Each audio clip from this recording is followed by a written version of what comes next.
ആരും ഉപദേശിക്കാൻ വരണ്ട. KSRTC ചവറ് വാരിയിട്ടാൽ ഇനിയും നടപടിയെടുക്കും. KSRTC ചവറ് വരാൻ വേറെ ആളെ വെക്കും സാറേ. ഇഷ്ടംപോലെ ഉദ്യോഗസ്ഥരില്ലേ? എത്ര ഉദ്യോഗസ്ഥരാണ് ഇതിലുള്ളത്? ഓരോ ബസ് സ്റ്റാൻഡിനും ഓരോ ഹെഡില്ലേ?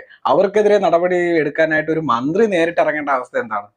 സെക്രട്ടറി ഉണ്ട്, ചെയർമാൻ ഉണ്ട്, അതും പോരാഞ്ഞിട്ട് ഡയറക്ടർ ഉണ്ട്, എത്ര അസിസ്റ്റന്റ് ഡയറക്ടർമാരുണ്ട്?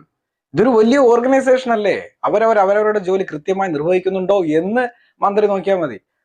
താങ്കളുടെ പ്രധാന ജോലി എന്താണ്? ഇപ്പൊ നമ്മുടെ എറണാകുളം ബസ് സ്റ്റാൻഡ് പൊളിഞ്ഞു കിടക്കുക. അപ്പൊ ഡയറക്ടറെ വിളിക്കുക, നമുക്ക് എറണാകുളം ബസ് സ്റ്റാൻഡ് ഒന്ന് പുതുക്കണം, അതിന്റെ ഒരു പ്രൊജക്ട് തയ്യാറാക്കി കൊണ്ടുവരാൻ പറയാം. ആ തയ്യാറാക്കുന്ന പ്രൊജക്ടിന് മന്ത്രിസഭയിൽ വെച്ച് അംഗീകാരം കൊടുക്കുക. ആ പ്രൊജക്ടിന് ഒരു 3D ഉണ്ടാക്കുക, അത് ജനങ്ങളെ കാണിക്കുക, എന്നിട്ട് അത് ധനവകുപ്പിന് കൊടുക്കുക, ആ ധനവകുപ്പിനെ കൊണ്ട് സാങ്ഷൻ ചെയ്യിക്കുക. ഇതൊക്കെ ഈ ബാക്കിയുള്ള സാധാരണ ഉദ്യോഗസ്ഥർക്ക് ചെയ്യാൻ പറ്റുമോ? അതൊക്കെയല്ലേ മന്ത്രി ചെയ്യേണ്ടത്.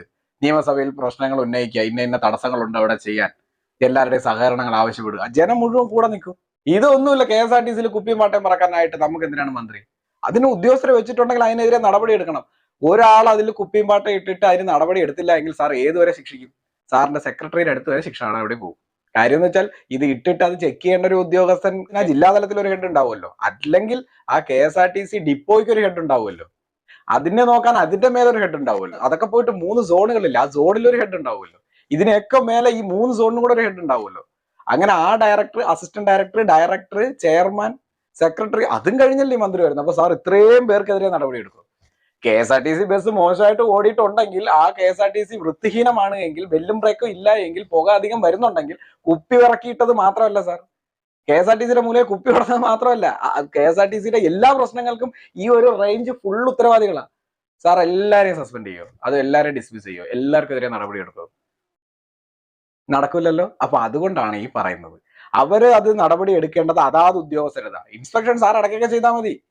എല്ലാ ബസ്സുകളും വൃത്തിയാണോ, ഓടുന്നുണ്ടോ ഇല്ലേ എന്നുള്ളത് സാറിന് എന്താണ്, ഒരു ആപ്പ് നിർമ്മിച്ചിട്ട് നിങ്ങൾക്ക് എവിടെയെങ്കിലും KSRTC ബസ്സുകൾ വൃത്തിഹീനമായി കാണുന്നുണ്ടെങ്കിൽ ഫോട്ടോ എടുത്ത് ഈ ആപ്പിൽ അപ്ലോഡ് ചെയ്യൂ. കൃത്യമായ നടപടി എടുക്കും. എടുത്തൂടെ? ചെയ്തുകൂടെ? പണമില്ലേ? ഇല്ലെങ്കിൽ ഇല്ല എന്ന് പറഞ്ഞാൽ ഞങ്ങളൊക്കെ സമ്മതിക്കും, പണമില്ലാത്തത് കൊണ്ടാണ്. മന്ത്രി ചെയ്യേണ്ട ജോലി ഇതൊക്കെയാണ്. KSRTC ബസ് സ്റ്റാൻഡുകളുടെ നിലവിലെ സുരക്ഷിതത്വം, നല്ല ബാത്റൂമുകൾ, നല്ല കെട്ടിടങ്ങൾ, അഴിമതി കാണിച്ചുണ്ടാക്കിയ കെട്ടിടങ്ങളാവരുത്. എല്ലാം നല്ല ശക്തമായ കെട്ടിടം. ഇറക്കിയ ബസ്സുകൾ 2 കൊല്ലമൊക്കെ കഴിയുമ്പോൾ ആക്രി ബസ് കണക്കാണ്, ആക്രി ബസ്.